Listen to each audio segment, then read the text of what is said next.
The Twin Towers Arcane.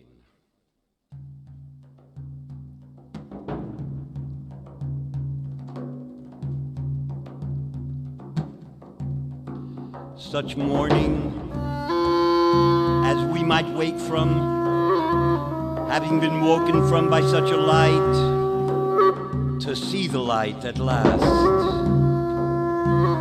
that we are now no more nor less, but have been more than others, a violent land, in our money markets, in our law and orders, in our daily dailies, in our beds, a violent life, pretending to an impenetrable innocence and power symbolized by those giant twins. Their destruction, Hitler's dream before they even were built, before his suicide began to fight on the side of religious fanaticism. And we, who had inherited so much of his violence and anti-communism, we, who even ultimately financed the attack on our pretended innocence, we, so at home with fascism, denied, of course, with brutality forsworn, of course, with liberty sentimentalized from a core of destructive emptiness, hopelessness, cynicism at bottom, children of a star-spangled nihilism, of course, denied and forsworn, from California to the New York Island, brothers and sisters, my own, so sadly struck, so deeply struck. 2. The Israeli says now they know, who himself has been infested with genes from the 12-year-long syringe of unforgettable evil. Presumably it's we who now know what it means to be totally detested to the point of apocalypse. And it's a fascist defense against a fascist attack that the world is preparing. For there's nothing but that nothingness of a scorpion planet eating its own tail.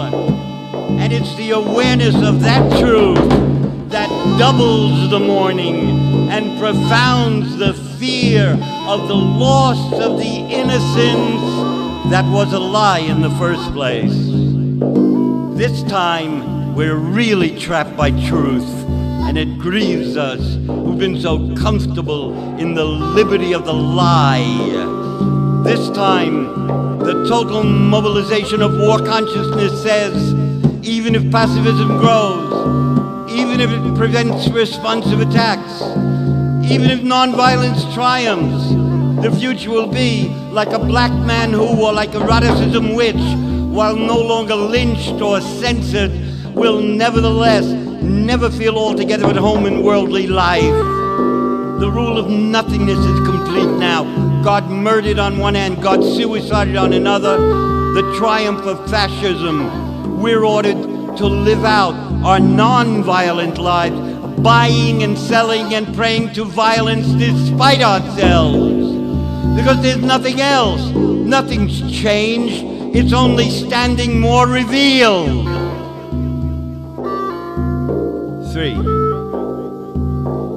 Celia, I know you ran toward, not away from, to help, to save. And that you saw the second plane evaporate in the wall as you ran toward. And that you saw for the first time in your life human beings leaping from the high ledges and the twins collapsing into a single mountain of thousandfold death and rubble and dust. Nothing I was witness to on a television screen thousands of miles away on another continent can approach the horror of what you saw as you ran toward the scene till you could no more. Dust clouds billowing through the streets, and those running for their lives from the core told you you could go no further, couldn't help, couldn't save. Oh, my brave, brave daughter, I know your grief isn't from afar. In vain they died, you cry. And your despair there perhaps spares, perhaps even saves us from the shock which turn the future into an archaic archaeological dig. 4. The night that has arrived, the technological night, all day, and with it morning, the fast of the fast, the bitter taste of one's own deserts, and that it is not only one's own, but that we're all speaking with mouths of sand, and dunes are growing, undulating with the discourse of a dazzling darkness and the sun that is broken in each of us. All night, airplanes and helicopters have been flying over the burnt sienna porticos of Bologna, where I happen to be mourning. It's become the state of being, a black flag at half-mast, hanging in midair,